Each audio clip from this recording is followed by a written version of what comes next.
뜻을 풀어 그리스도가 해를 받고 죽은 자 가운데서 다시 살아나야 할 것을 증언하고 이르되 내가 너희에게 전하는 이 예수가 곧 그리스도라 하니. 어떤 부인이 교회를 찾아 나왔습니다. 아무도 그를 반기지 않고 그에게 관심을 갖는 사람도 없습니다. 한 달 정도 나오면서 설교를 들었습니다. 그리고 다른 곳으로 이사를 가게 되어 다시는 그 교회를 나오지 못하였습니다. 남편을 비롯한 집안 식구들은 아내가 예수 믿는 것을 싫어합니다. 자, 과연 이 부인이 믿음을 계속 유지할 수 있겠습니까? 불가능하다고 보는 것이 맞겠지요. 그런데 이런 불가능한 일이 일어난 곳이 있습니다.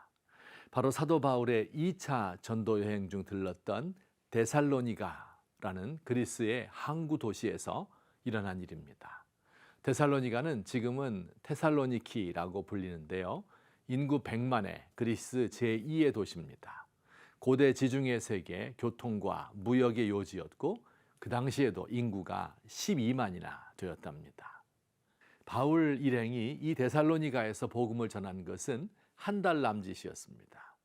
유대인의 회당을 찾아가서 3번 안식일에 설교하였고 믿는 사람 중 야손이라는 사람 집에서 며칠 동안 성경 공부한 것이 전부였습니다. 이후 복음을 반대하는 유대인들의 선동 때문에 바울 일행은 데살로니가에서 쫓겨나고 말았습니다.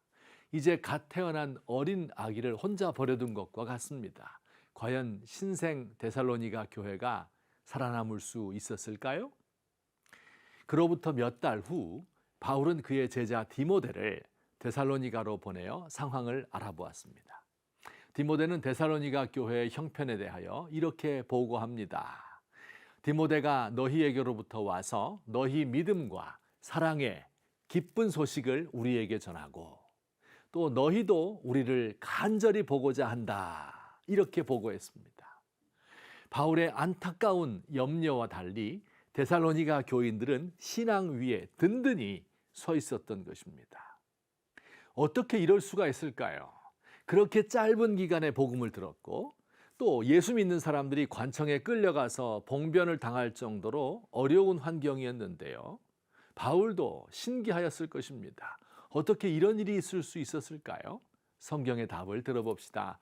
데살로니가전서 2장 13절입니다. 이 말씀이 또한 너희 믿는 자 가운데서 역사하느니라. 여기 역사하고 있다 하는 말은 일하고 있다 하는 말입니다. 사도 바울이 전한 말씀이 데살로니가 사람 속에 살아서 움직이고 있다는 뜻입니다. 말이 일한다 하는 게 무슨 뜻일까요? 정말 말이 살아서 일할 때가 있습니다. 예를 들어서 한 남자가 여인에게 사랑을 고백합니다. 지금까지 당신을 만나기 위해 이렇게 많은 시간을 보낸 것 같습니다.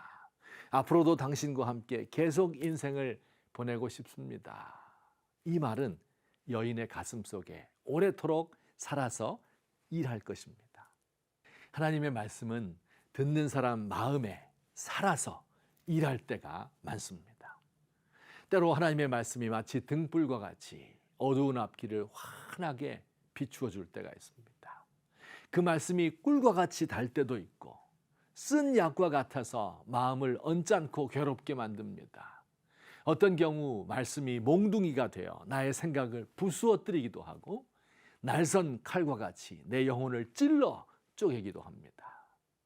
말씀 자체가 사람들 속에서 일하신다 하는 이 사실은 설교자들을 한없이 겸손하게 만듭니다. 설교자의 준비와 전혀 무관하게 하나님의 말씀 자체가 성도들 속에서 일할 때가 얼마나 많은지 모릅니다. 또한 이 말씀 자체가 사람들 속에서 일한다는 사실은 무한한 소망을 주기도 합니다.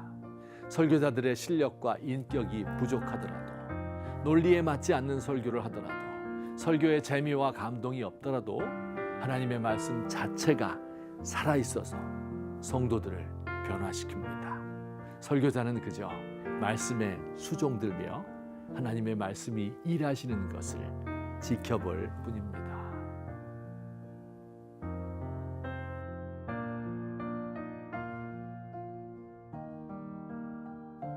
주여, 말들의 홍수 속에서 당신의 음성을 잃어버렸나이다. 삶은 고통으로 가득 차고 생각은 뒤죽박죽 혼란스럽습니다. 다시 은밀한 골방에서 영혼의 무릎을 꿇습니다. 오늘도 세미한 음성으로 말씀해 주십시오. 그 말씀 한 조각에 의지하여 어두운 밤 무서운 풍파를 헤쳐나가렵니다.